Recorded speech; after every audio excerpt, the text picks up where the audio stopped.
Hua is not here. So I think we should Okay, move topic now. to the next speaker. The Yeah. next speaker is Dr. Sabina Narang.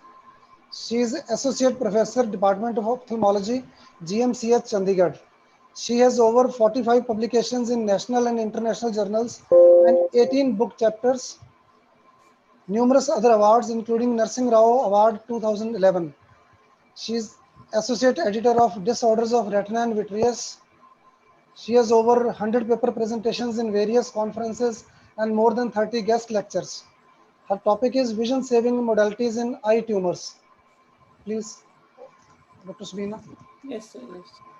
One thing I'd like to add is Dr. Subina has worked very hard in developing this department of and introducing brachytherapy in this region.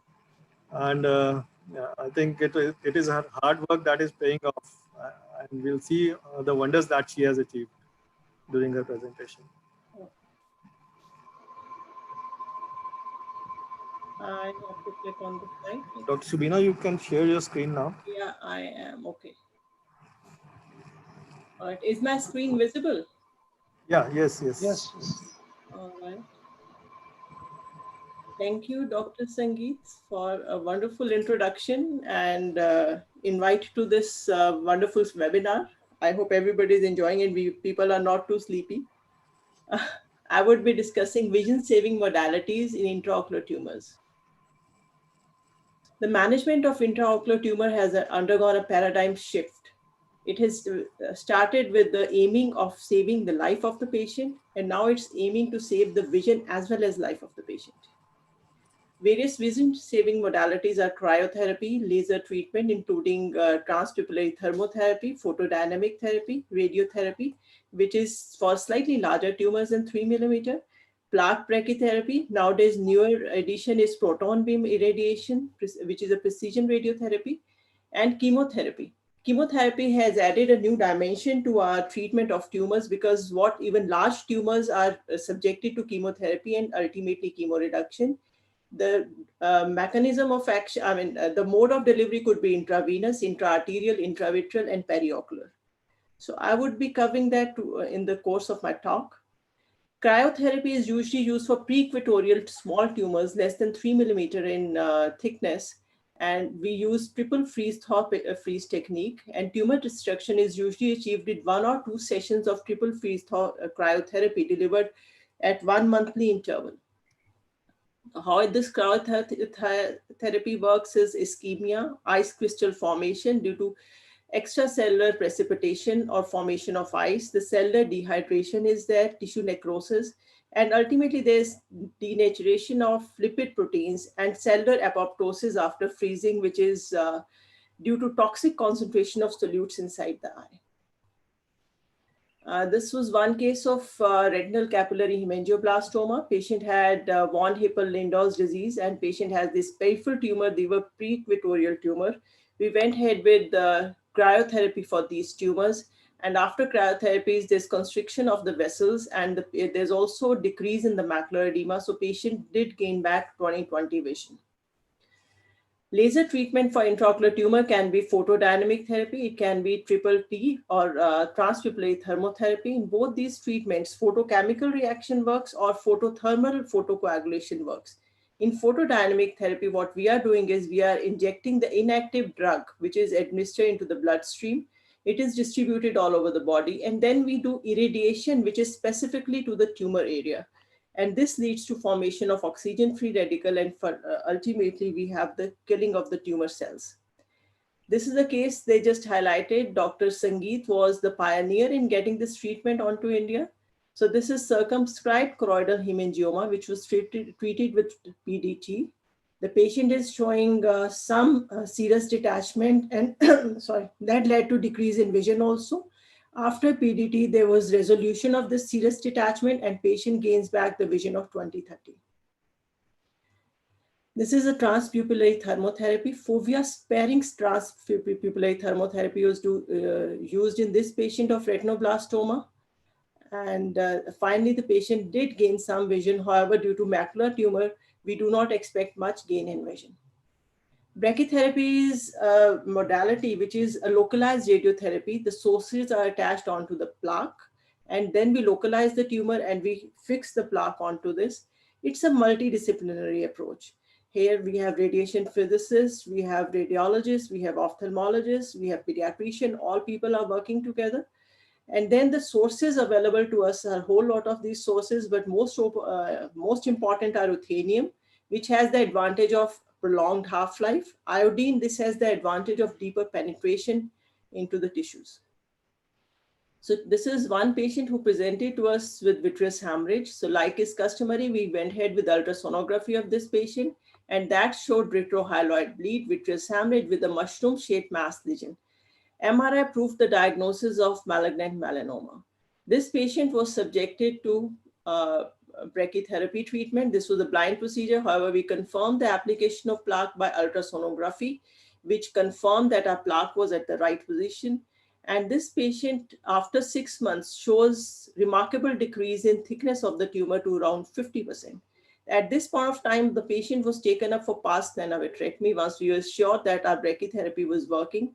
After pars plana vitrectomy, the patient got vision of 20/40 and is free of tumor at 15 months of follow-up. Sometimes you add the thermotherapy as well as the plaque therapy, like was done in this patient. And after plaque therapy or sandwich technique, this is called, 9 months of treatment, the patient regained the vision of 20/100. There's resolution of the retinal detachment in this patient. Intravenous chemotherapy, it leads to chemoreduction in the tumor size. We use vincristine, etoposide, carboplatin, and to avoid the innumerable side effects, systemic side effects, now the trends are shifting to intraarterial chemotherapy, which is delivery through the fluoroscopic guided microcatheter into the ostium of ophthalmic artery. This is the patient where we've done multimodality treatment. The patient was referred to us with vitreous seedlings.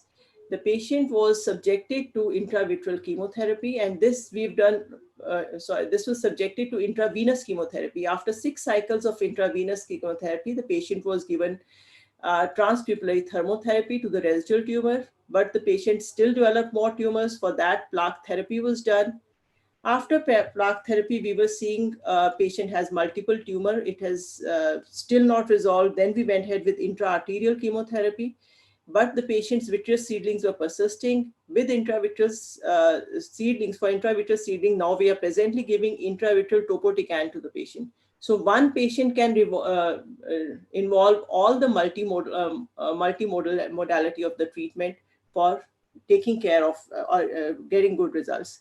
This is another patient where we did go ahead with 6 cycles of chemotherapy. After cycles of chemotherapy, triple T therapy was done. And this is wonderful result we are seeing because the patient presented with group E retinoblastoma, but still we went ahead with chemo reduction, and that showed that probably macula was free of tumor, and we have this wonderful results of 20/20 visual acuity. It has been seen that ambulatory vision can be achieved in around 70% of the retinoblastoma eyes. She's another patient who's presented with unilateral retinoblastoma, diffuse vitreous seedlings. Patient was given 6 cycles of chemotherapy. However, vitreous seedlings are persisting. Then we went ahead with intravitreal topotecan, but this is the first drug reaction reported after intravitreal topotecan. Patient also had involvement of the cornea. It was bad eye, but we went ahead with corticosteroid treatment for the patient. This is after 3 weeks of corticosteroid treatment, and this patient has regained the vision of 20/100. But however, due to poor cornea, the clarity is not as good. Still, we could save the eye of the patient, and patient is undergoing topotecan therapy. Now, not all treatments, not all cases referred to you are for treatment. This patient was referred for enucleation for optic disc melanoma. But here we need to differentiate lesions like optic disc melanocytoma. Now, this is a 2 millimeter lesion, thickness is 2 millimeter. This patient is fitting very well into optic disc melanocytoma. So these melanocytomas do not need any treatment. They just require follow-up. So close follow-up was done. This is after 4 years of follow-up. The patient still is the same. There's no increase in autofluorescence. There's no increase in fluorescein angiography leakage. So patient is kept on follow-up. This is another patient who was referred to us for PDT treatment for choroidal osteoma. But mind it, here you have to be judicious in choosing what you want to do. Because in case you do PDT treatment for this choroidal osteoma, this being a macular lesion is going to lead to decalcification and loss in vision, because patient is already, he's happy with his vision of 20/40 in this eye. We saw the serous retinal detachment. We went ahead with anti-VEGF injections. However, there was no response to any anti-VEGF injection. The patient was kept on follow-up. This is what he has at 2 years follow-up. The patient goes on to develop choroidal neovascular membrane. To this membrane, then we went ahead with anti-VEGF agents. And this is the first time that serous detachment has resolved in this patient, and patient has improved in vision to 20/30. Therefore, you have to be judicious in treating the timing of treatment and what you want to treat the patient with. Summarizing, early recognition and treatment helps to preserve vision in patients of intraocular tumors. Focal treatment and chemotherapy are promising modalities.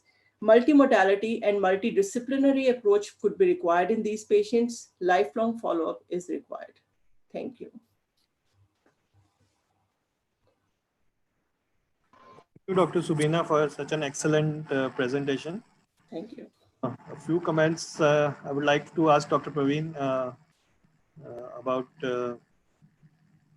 Excellent presentation, Dr. Subina, and I have seen a part of her passion. She has been running to establish the brachytherapy at her hospital, and I have, witnessed the passion sometime. And I have seen our oncology team also too. They really struggle and work hard. During COVID also, they did not stop even for a day. Even the oncology work did not stop even for a day.